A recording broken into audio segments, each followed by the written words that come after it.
Hello friends, if you did not watch the first video on financial literacy, the link is in description. Go and complete it. It takes just 5 minutes.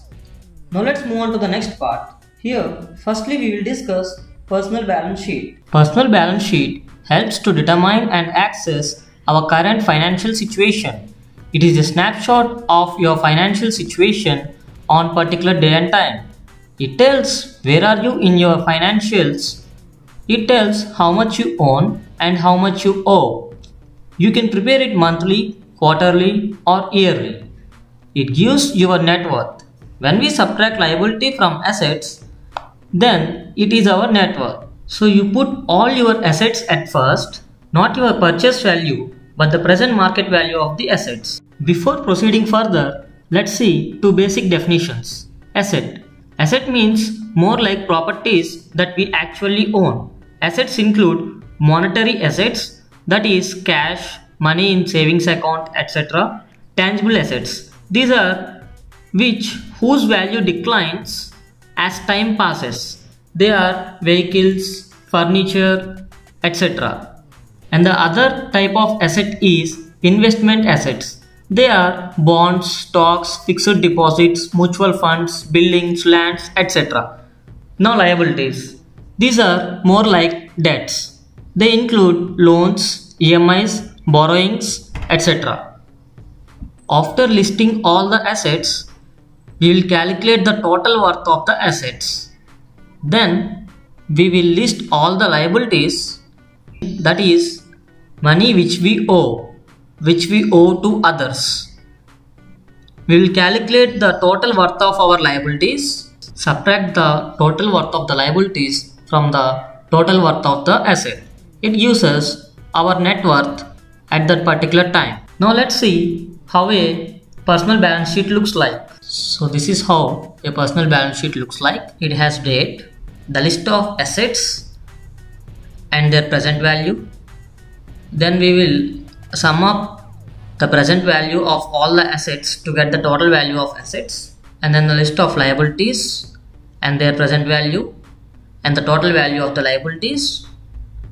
Now to get the net worth, we will subtract total value of liabilities from total value of assets. Let's develop a balance sheet now. So firstly, I will put date and the assets with their present value, the total value of these assets. Now the liabilities with their present value, the total value of these liabilities. I am subtracting total value of liability from the total value of assets to get the net worth.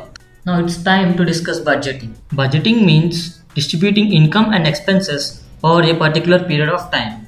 First step in budgeting is assessing our current financial situation, that is developing a personal balance sheet.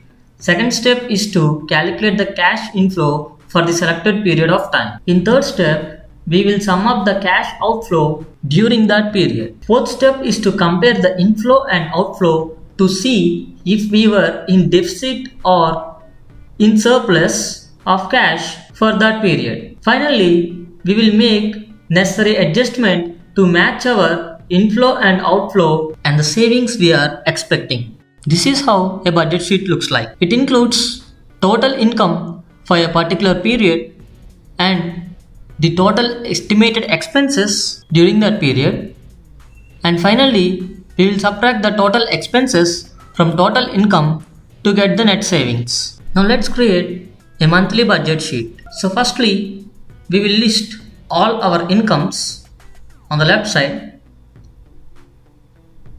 Now we will calculate the total income for that month. Now we will list all the estimated expenses in that month and we will calculate the total expenses. Now if we subtract total expenses from total income, we get our net savings in that month. Now let's move on to cash flow management, which is the final topic of this video. The actual cash flow management is nothing but budgeting. But here we are going to discuss on what we are spending too much of our money. especially unnecessary expenses like frequent shopping, expensive parties, frequent purchase of electronic devices like earphones, mobiles. So all these are unnecessary spendings which are eating away our money.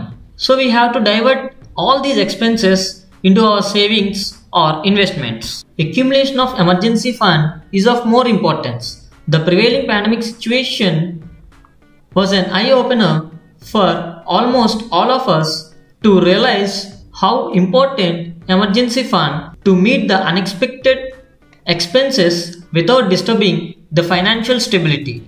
So we have to divert all our excess expenses into emergency savings and investments to achieve better financial stability. I hope now you have got better understanding on personal balance sheet, budgeting and cash flow management. In next video, we are going to discuss saving, loan and risk management. Until then, stay home, stay safe. Give a like if you gained something from this video.